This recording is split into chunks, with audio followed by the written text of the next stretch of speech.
오늘 우리에게 주시는 하나님의 귀한 생명의 양식은 마태복음 3장 16절 이하에 예수님께서 사탄에게 시험을 당하시는 그런 장면을 가지고 우리가 한번 은혜의 말씀을 나눠볼까 합니다.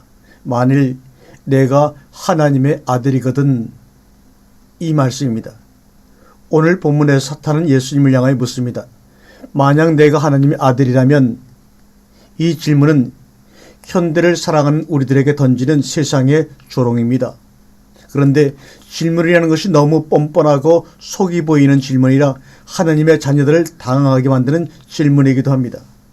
왜 이런 질문을 나에게 던질까? 속으로 수많은 생각을 하게 됩니다. 마태복음 3장 16절과 17절에서 분명히 예수님이 세례를 받고 물에서 나오시자 하늘이 열리면서 성령이 내려와 예수님 위에 임하시어 증거하시기를 이는 내 사랑하는 자요 내 기뻐하는 자라고 증거하셨습니다. 그런데 갑자기 성령께서 예수님을 이끄시어 광야에서 마귀에게 시험을 받게 하시는데, 시험의 요지가 만일 내가 하나님의 아들이거든 이라니, 이게 도대체 무슨 난리입니까?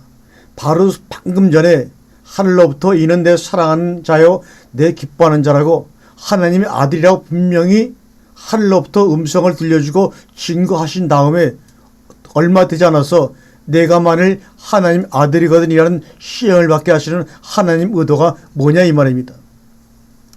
너는 내 사랑하는 자요 내 기뻐하는 자라. 하나님이 성령을 통해 스스로 증명해 놓으셨고, 다시 만일 내가 하나님의 아들이라면 이런 마귀의 질문에 답하게 하시는 시험을 왜 허락하셨을까?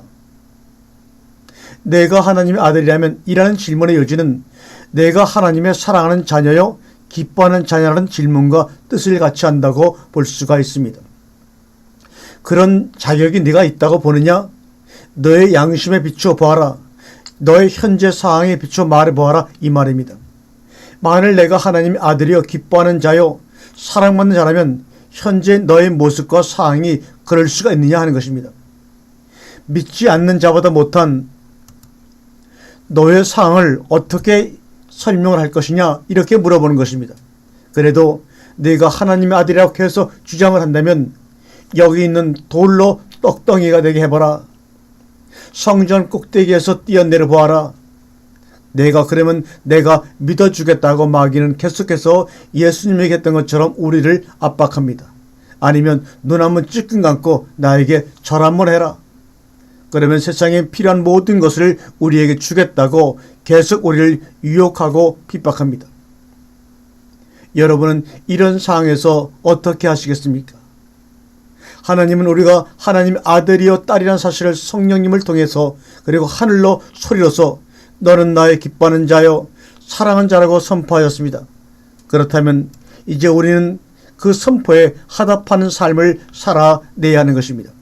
그렇다면 어떻게 그러한 삶을 살아낼 수 있을까? 라는 본질적인 질문을 던져주는 것이 바로 오늘 본문의 내가 하나님의 아들이거든이라는 질문의 본질이요 하나님의 의도입니다. 하나님이 자신을 기뻐하는 자요 사랑하는 자라는 것은 내가 너희들의 모든 죄를 용서했다는 선언이기도 합니다. 그렇다면 여기서 죄란 무엇입니까? 세상에서 말하는 유무형의 죄를 의미할까요? 아닙니다. 세상 사람들이 예수님을 믿지 않아도 착하게 죄짓지 않고 살면 되는 것이지 굳이 예수님을 믿을 필요가 없다고 하면서 자신이 죄가 없는 사람처럼 말하고 있으나 그들은 하나님이 말씀하시는 죄의 본질을 이해하지 못하기 때문에 그런 얘기들 하는 것입니다.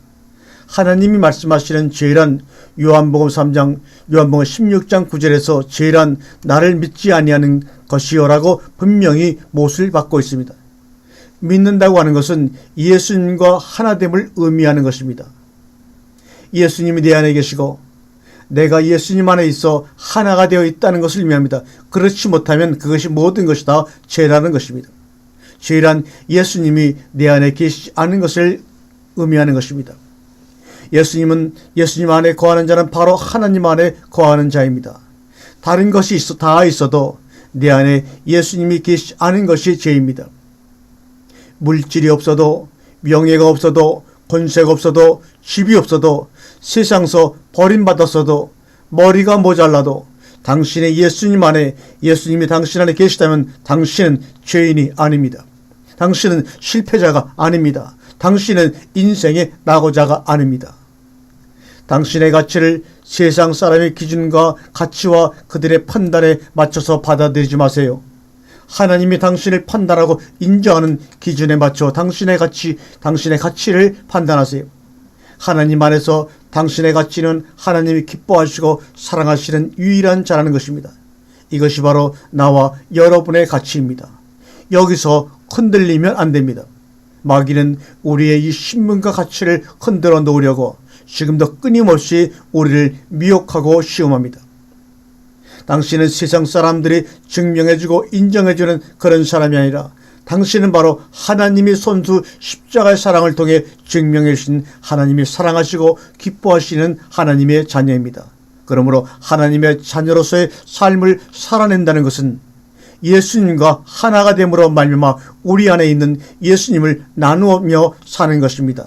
나누는 삶은 서로 공유하는 삶입니다. 예수님을 이웃과 공유하며 살아가는 것입니다. 예수님은 말씀으로 천지를 창조하신 분이기에 그분을 나누면 나눌수록 우리의 삶의 전에는 전혀 볼 수 없고 들을 수 없었던 새로운 창조의 역사가 펼쳐지는 것입니다.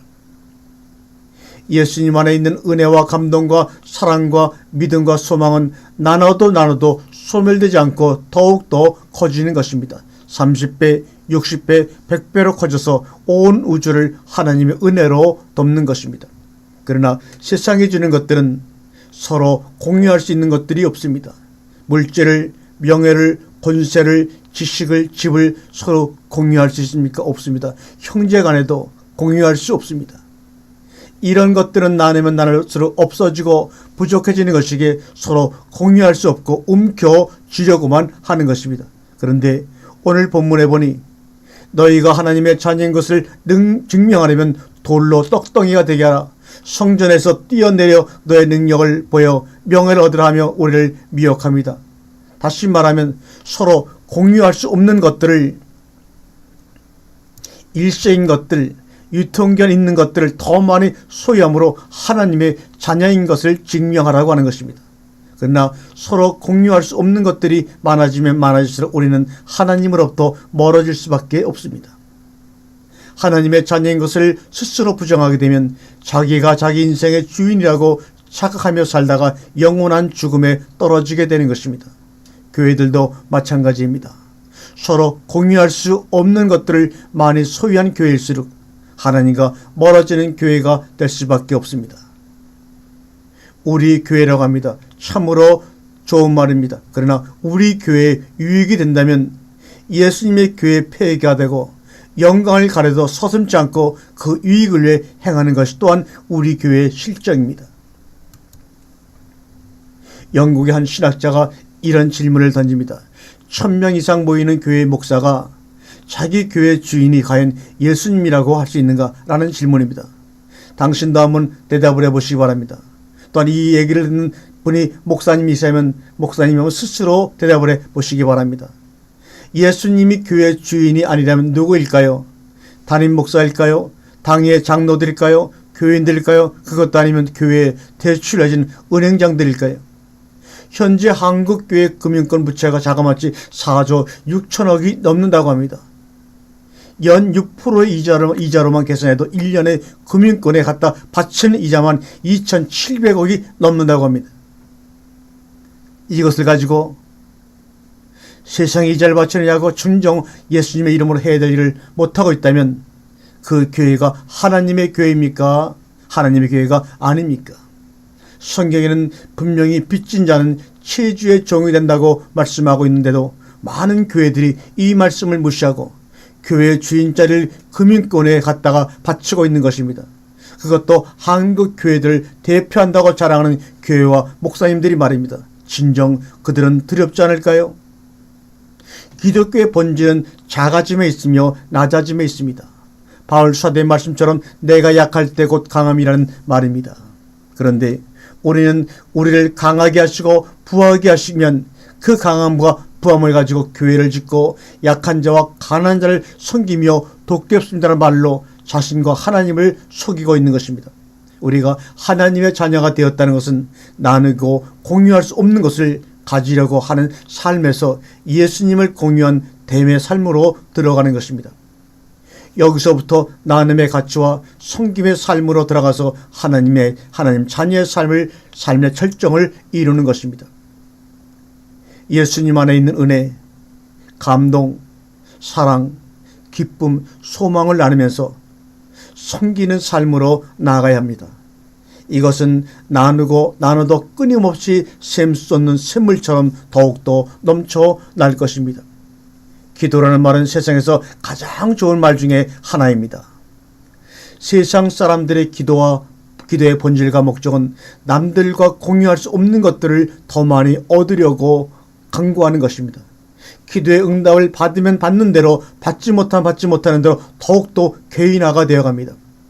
받는 사람은 교만해지고 받지 못한 사람은 자신의 무능과 패배를 감추려고 가면을 쓴 열등감을 가지고 삶을 살아가게 되죠.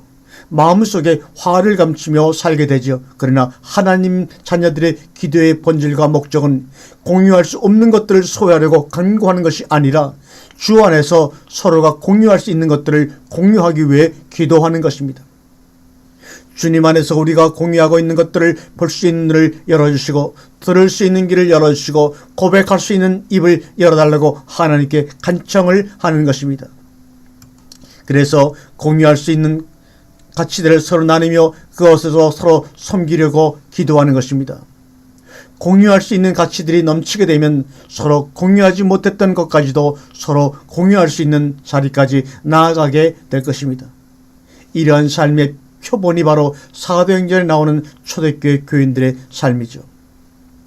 믿는 사람들이 다 함께 모여 있어 모든 물건을 서로 통용하고 또 재산과 소유를 팔아 각 사람의 필요에 따라 나눠주며 날마다 마음을 같이하여 성전에 모이기를 힘쓰며 집에서 떡을 떼며 기쁨과 순전한 마음으로 음식을 먹고 하나님을 찬미하며 온 백성에게 칭송을 받으니 주께서 구원받는 사람을 날마다 더하게 하시니라.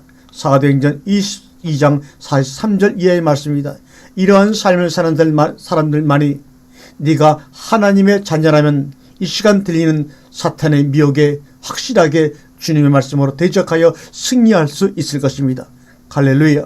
아멘.